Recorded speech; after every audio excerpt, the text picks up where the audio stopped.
Well, you hear the saying, it's the economy stupid, right? We've heard that how many years? Is it Carville that said it the first time? Right. Yep. So, okay, so we look at the economy and, they desperately need a couple rate cuts before the election. They need it because that's not going to be good. If they don't get it in September, this election could be done just because the rates don't go down in the month of September and nothing happens till maybe in November, which is after the election, right?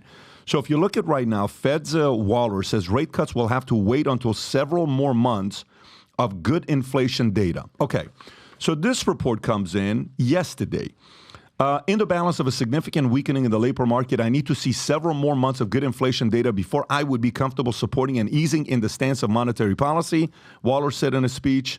Waller said in the April Consumer Price Index data, which showed a slight cooling off inflation, was a welcome relief and a sign that inflation is not accelerating. As a result, the Fed probably will not need to raise rates. Central bankers should never say never, but the data suggests that inflation isn't accelerating, and I believe the further increases in the policy rate are probably unnecessary. And Tom, you read something this morning from Solomon talking about rate cuts, because that's Goldman Solomon you're talking about. Yeah, David Solomon, CEO of Goldman Sachs, he came out and said, look, in April, remember April's not that long ago. In April, as recently as April, we institutionally, Goldman, believed there was going to be 2 rate cuts. And we were kind of handicapping them at the September meeting and then at a later meeting. Because remember, they don't do it anytime they want. They do it when they meet, which is every so many weeks. So he comes out and he says that, and he points to weakness in consumer spending. And that came on the heels of what Waller was talking about. He needs to see more good inflation data. Well, the good inflation data is actually bad market data. Let me explain. Target and Walmart come out and says, hey, we're going to be reducing prices because we see the consumer is spending less, so we got to reduce prices. Well, and that was after Walmart had a great quarter and said part of their great quarter was the fact that fast food was having it so bad. McDonald's had a bad quarter, which was actually good for me because I had people coming in buying meals ready to eat out of Walmart. So that was kind of a good news, bad news. Good news if you own Walmart. Bad news if you're looking at fast food as a category, and bad news if you're looking at, is the consumer really pinched? And the answer to all that was yes. Then Target comes out and says, listen, brace yourselves.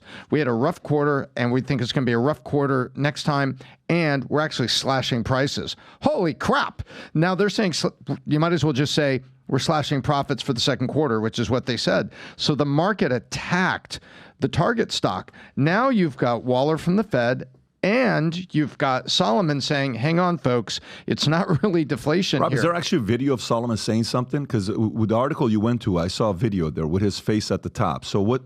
Can you play this clip to see if he's saying? Oh, it's a long clip. Got it. Yeah, we don't have time to watch the whole thing. But so he's saying we shouldn't expect cuts because this inflation data will be good, but there's so many other things going on in the economy around the pinched consumer.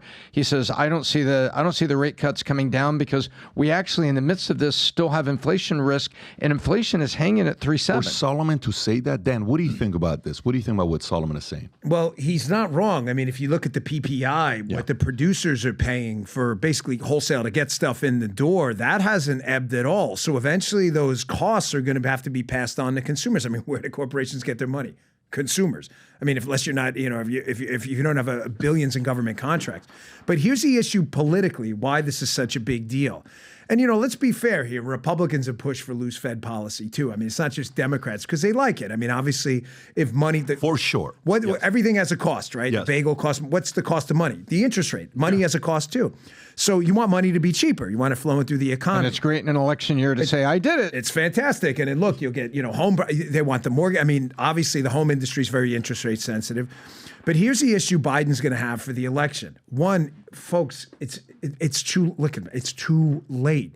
It doesn't, and I've warned everyone, even if Trump wins, this is not going to turn around overnight. A lot of this money hasn't even been spent yet. The Inflation Production Act, which it's obviously, I get it, but I call it that because it did. But here's the thing about inflation, and this is where I think Biden and his team are constantly gaslighting people. You guys are very smart on the economic front. All they're talking about coming down is the rate of change, not the price. Those are not the same thing. Correct. Prices have not come down at all. So let's just be clear, right? You get a price, whatever. This phone costs $100. It doesn't matter. Inflation, say, hits 10%. So say it hits $110. Oh, and then it's 3%. Okay, so it's 111.3. The price never came down from 100. Yep. So Biden's running on this whole thing like inflation's coming down. And again, people out there who aren't economists, they're not stupid, but they're not economists. They're like, yeah, but I'm still paying $300 for groceries. Like, what are you talking about? And it makes him look like a phony. Again, the soundbite is terrible. Talking about derivatives and the rate of change is not something the average everyday voter is going to sit there and be like, all they want to know is, hey, man, is the Fiji water cheaper or not, bro? Like, it's not. Like, this is a dead end for him. May 31st, next week, Friday night, lights, Dave Smith against Chris Cuomo. Holy moly. This event will be from 6 p.m. to 9 p.m. The VIP sold out. I think we got a few the second tier. General, there's a couple left as well. If you're wanting to come, some interesting guests are coming on because they want to see this live, period. There's going to be some fireworks, but at the same time, the fact that they're talking, it's going to be exciting. I think even Dave yesterday with Rogan, they were talking about this thing coming up on a recent podcast Dave did with Chris. And Chris recently interviewed who was it? The CDC, Vinny. Who was the person that Chris had on that we played the clip? So even Chris is going deeper into it to expose some of the challenges from the COVID community, and that's gone viral. So I'm excited to see what's going to happen there. For some of you guys that haven't yet, Rob, if you can go back to the QR code for people that want to get registered, go to the QR code to get your tickets.